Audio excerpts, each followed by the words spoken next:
My name is John Sluice. I'm here with Entrust CPA. With me today, I've got Laura Rigan with the Grand Traverse Regional Land Conservancy. Thank you for joining us. Yeah, thanks for having me. Today we are at the Maple Bay Farmhouse, which is part of the Maple Bay Natural Area. It's one of the many projects and areas that the Land Conservancy has under management that they're working through. So it's kind of exciting to actually be out here on site to enjoy some of what your organization has worked so hard to preserve. On that, maybe we could start out the video talking a little bit about what the Land Conservancy does, just tell us a little bit about the organization. So the Grand Traverse Regional Land Conservancy has been around for 3 decades, since 1991. We have protected and cared for the region's natural, scenic, farmland, and forest lands.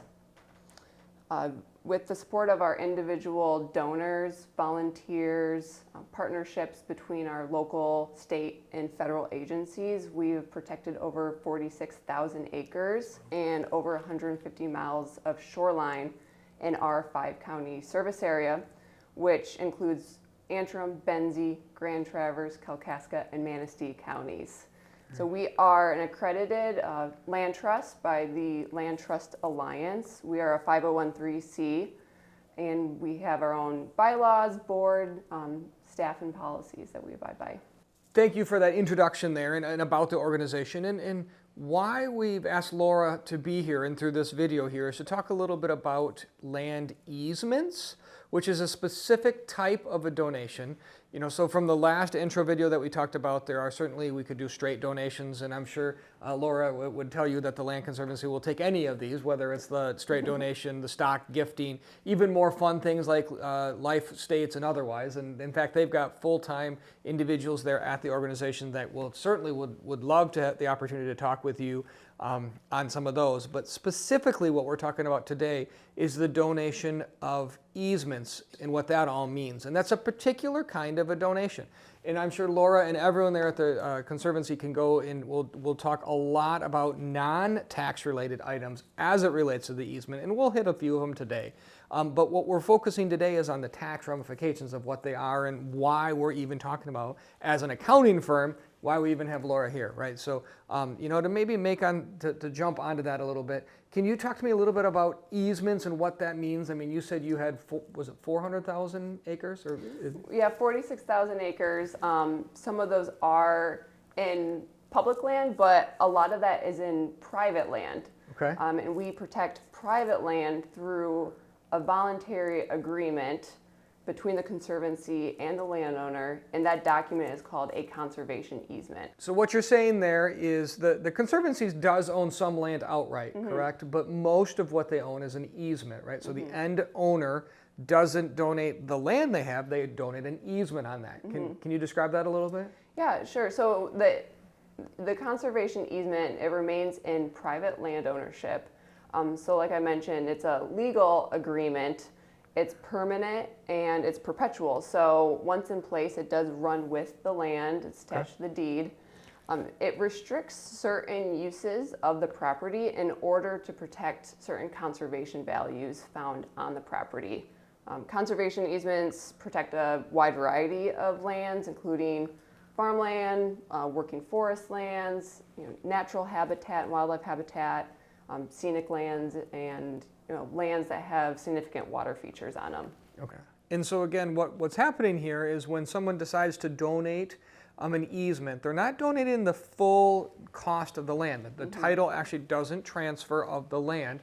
Rather, there's an easement placed on the title. So what would happen, correct me if I'm wrong here, is that a donor would say, okay, I want to put this easement in place. I want to restrict that. Maybe the development rights, that's the most common easement that's out there, is the development rights. And they say, well, I want to restrict that. And so in a sense, when you're doing that, in theory, you're lowering down the property value after you've put that in. So what the IRS will say is that let's say you had a particular parcel and it's worth, for round numbers, $2 million. And by putting this restriction on it, it's going to decrease the value of the property by $500,000 because, in a sense, you've restricted the value. What would happen is you're not taking the full value because you still own the property. You have the $2 million there. but the value has gone down by $500,000. And so in that particular case, you would get a tax deduction of $500,000. So then that's the fundamental reason of why you would do it from a tax point of view. There are other mechanisms, and I'm going to go into some of the details, but there are other reasons why someone would do it too, right? So that's where the non-tax side. Maybe can you talk a little bit about some of those non-tax benefits from an easement point of view? Sure. I mean, I think it's, obviously the personal and emotional ties to the land, especially if you've been stewarding the property your whole life. It gives you a peace of mind if, you convey or sell it someday, or your kids sell it someday, that land is going to remain practically the same now and for future generations. So it's really that peace of mind that we see that people are driven to donate a conservation easement and see it permanently protected into the future. Yeah, and so that's where the Land Conservancy is going to come in. They're going to shepherd it going forward from that process. They're going to watch that easement. So they're there in the beginning of the process, which is helping through on the tax benefits of on the structuring and the legal of what we do want to conserve versus what we don't want to conserve or what we want to put in place. And then on the back end, on the longevity of it to make sure it continues on going forward. Yeah, when we accept a conservation easement, which we do have set criteria, so not every piece of land is eligible for a conservation easement. Actually, to be eligible for a tax deduction, it does need to follow a strict Internal Revenue Code, I think it's 170H specifically, it has to meet. And though we cannot guarantee that it meets that, we do everything that we can technically to make sure that it's meeting those requirements based on our own criteria, and we certainly help the landowner through the process of being able to claim that deduction. Right.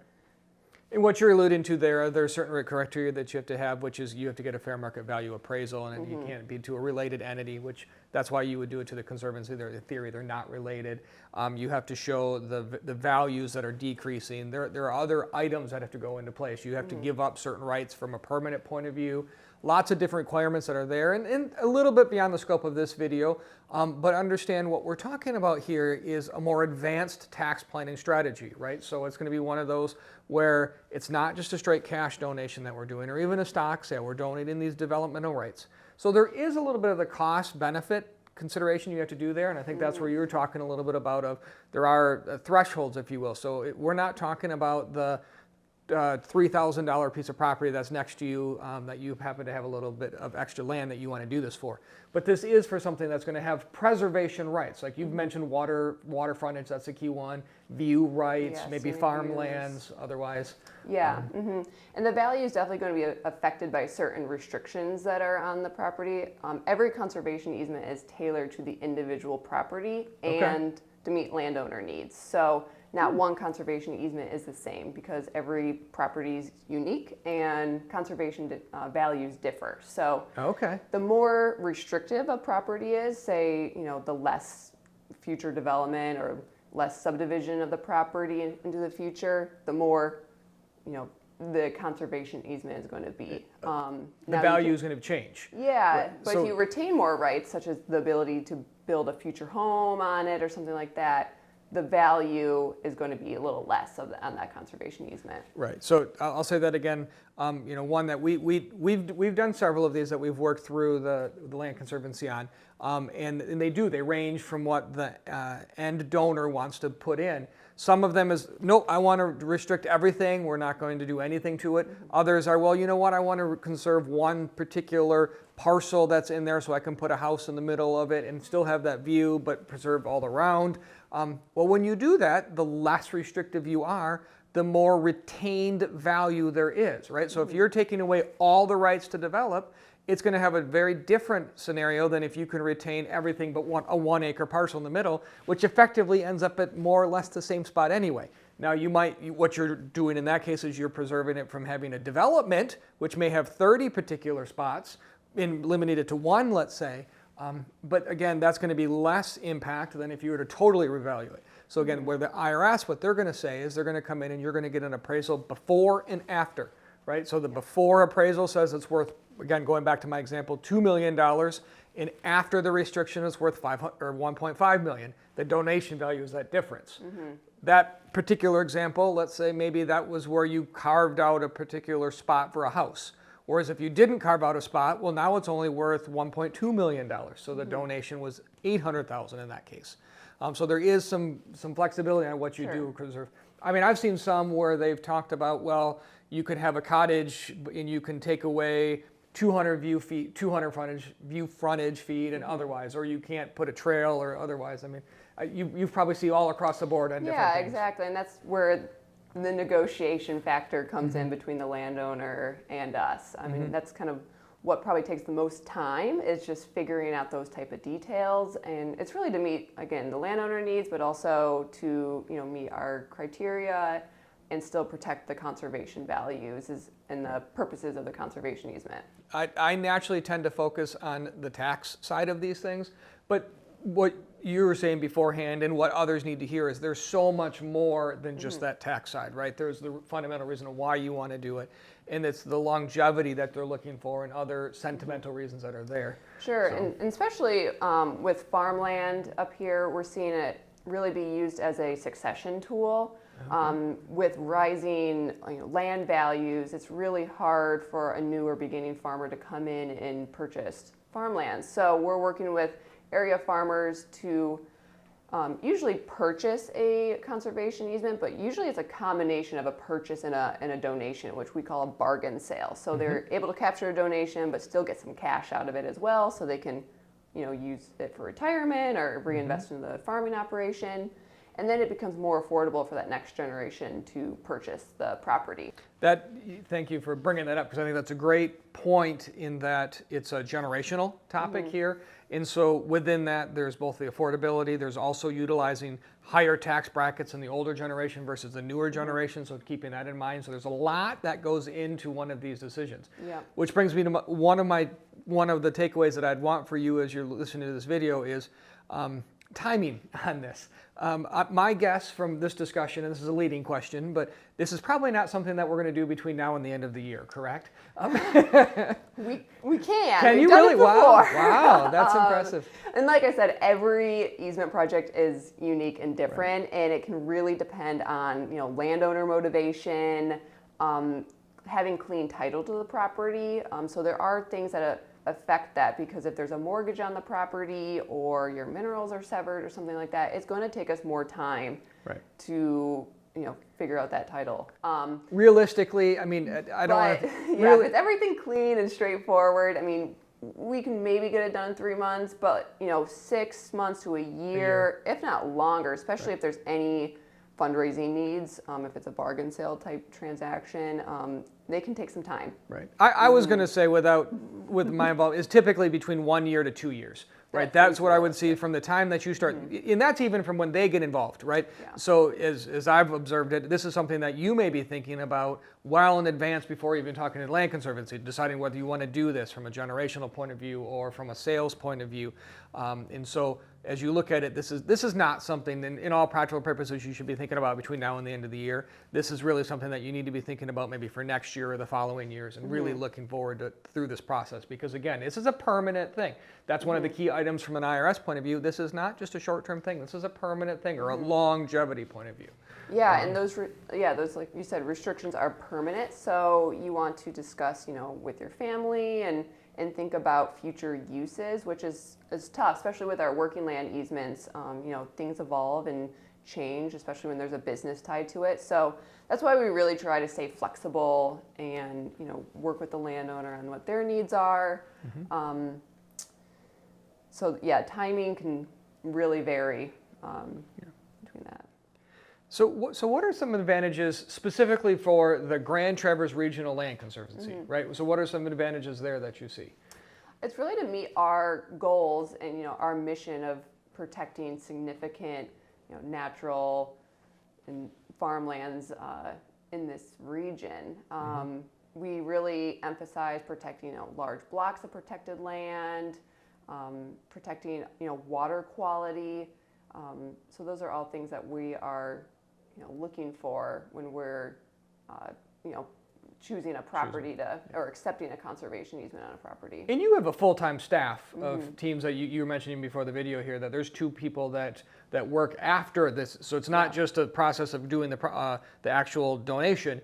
After the fact, there's two people that work with the landowners, that yourself and your the next generation. This is a permanent donation, so that you've got two people that are there. I mean, you've got a full-time staff that's there working through, that you can help through the process. Yeah, and we really emphasize relationship building, especially in the enforcement side of it. So once we accept a conservation easement, we have the responsibility to enforce those easement terms into the future. So we annually monitor every conservation easement that we hold and look to see if those landowners are abiding by those conservation easement terms. If there are violations, we work with the landowner to correct those first.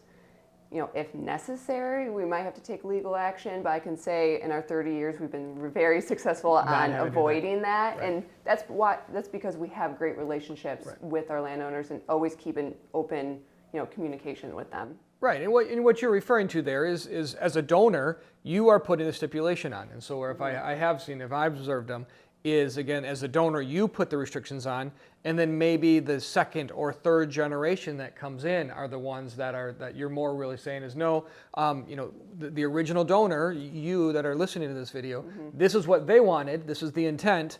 Now here we are 10 years, 20 years down the road, making sure that really stayed there. Yeah, so we try to work with realtors and especially that next generation on fully understanding what the terms are of that property.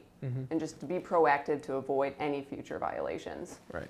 And so, and I do want to share, I mean, we've got Laura here from the Grand Traverse Regional Land Conservancy. There are others that are out there. There are ones like if you live in a big city, there's a developmental rights that you can do that if, you have the right to develop a 34-story apartment complex and you put the development, then you only limit yourself to 15. There is those types of donations. There are other restrictive donations and restrictive easements that one can do. Definitely the Grand Traverse Land, you're the largest up here for sure. Up here, in and Michigan. there's the Land Conservancy, there's Little Traverse to the north of us. And like I said, we have a pretty strict criteria that we abide by when accepting conservation easements. So say if something is smaller, like a 5-acre parcel that someone wants to donate their development right on, there are certain local units of government, like in Peninsula Township, that accept those type of developmental rights. So we do have a lot more options. The state of Michigan accepts agricultural conservation easements, and that's not in our service area. Right. I do want to take a moment here. This is diving a little bit in the weeds, but I am an accountant after all, right? So for those that are listening that utilize the PA 116 on your farmland, I didn't realize, but Laura, you had mentioned before that the Land Conservancy can go in parallel with the PA 116. So if you do have a PA 116 in place or had land that had it in place, it's not necessarily a precursor to it, that you can utilize both. Yep, we just work with MDR to work on a consent agreement, but it's seen as consistent uses and they can kind of overlap each other. Okay. So, so as we're talking, Laura, here, some of the things that as we think about these donations, is particularly with the easement donations, is they're very complex, right? So we started the intro discussion, intro video a couple weeks ago on the cash and the stocks. Much simpler, much more straightforward. These particular types of donations have a lot more complexity that go within them. Laura, you mentioned even when we were talking on the idea that there are limitations that you're very clear to point out, and then we follow behind suit on if it's a farmland, it's a different limitation than if it is a non-farmland. It's limited by AGI. There's different percentages, 50%, 100%. Under COVID, there was 20 and 30. So there's lots of different limitations that are in place that you need to hear. I'm not diving into all of those details, other than you just need to hear and know that there are complexities. The point of this video that we're talking about here is to get you thinking that there are other options out there besides just the writing a check to the organization, that are maybe out of the ordinary, more creative, such as an easement donation like this. But they do come with complexities that are there. So can you think of any other drawbacks that you see, maybe from a non-tax point of view, that the listeners here might be thinking of? Or you? I don't think really maybe drawbacks, or maybe perceived drawbacks that a landowner might have. I think we were talking about this earlier, but maybe potential resale value of a restricted property once it has a conservation easement on it. And I think with that you're really retaining more value in it than I think people perceive they are, especially with the type of people moving up to northern Michigan. They're really seeking out, those bigger parcels and more of the natural land, and still have the ability to, farm it or have horses or something like that. So it can be quite attractive to, a certain market of people. And there's, realtors that specialize in conservation easements. So I think that's something, again, if it's because it's a flexible document, as long as it stays relatively, open to things like a potential home site or something like that, I think the resale potential is there. Yeah, so again, what you're saying there is there's got to be flexibility in what the end donation is, and then the relative value of what you get is corresponding with that. So if you're going to put the restriction out there that says, well, no one else can enter the land, is that even allowable? Well, one misconception is, if a conservation is in place, it allows public access, and that's where I wanted to get to. That is not true. It remains privately owned, and it does not allow any public access. So we're sitting here today on the Maple Bay Natural Area. There are trails all around here, signs. So this one is open to the public, but there are other ones that are not open to the public. Several of them that we've been involved in that are not open. They're preserved, so the individual donor wanted to preserve for future development, but didn't want to have it open for everybody. I mean, there are limitations. The Land Conservancy, their agents have to be able to go on and to maintain and to watch. Yeah, and that's another thing that maybe people are hesitant to is the enforcement of conservation easements. But like I said, it's really a working relationship, and we hope that landowners see us as a resource, not as a policing agency. We have responsibilities to uphold the easement terms, but again, it's working side by side with the landowner. Right, and ultimately, again, it's the restrictions are set by the donor, and so you're just there to follow through with what the donor originally said they wanted. I've had clients that have used the easements and they got zero tax benefit from it, but they felt that strongly about doing the restrictions on it that's why they did it. I've had other ones that have looked at it and then the end conclusion was they decided not to because there wasn't adequate tax benefit there. And we've talked just solely on tax benefits, but there are also, you have resources that come in from matching grants from the counties and from the local governments or otherwise that are also all interplay, which then goes further back into the whole longevity of why these projects typically take longer.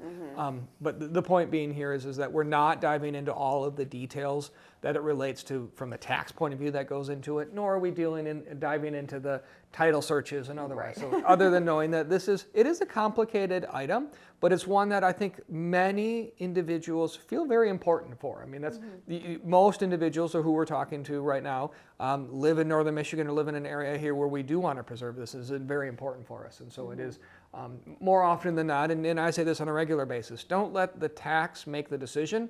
Let's let the tax benefits follow why we're doing what we're doing.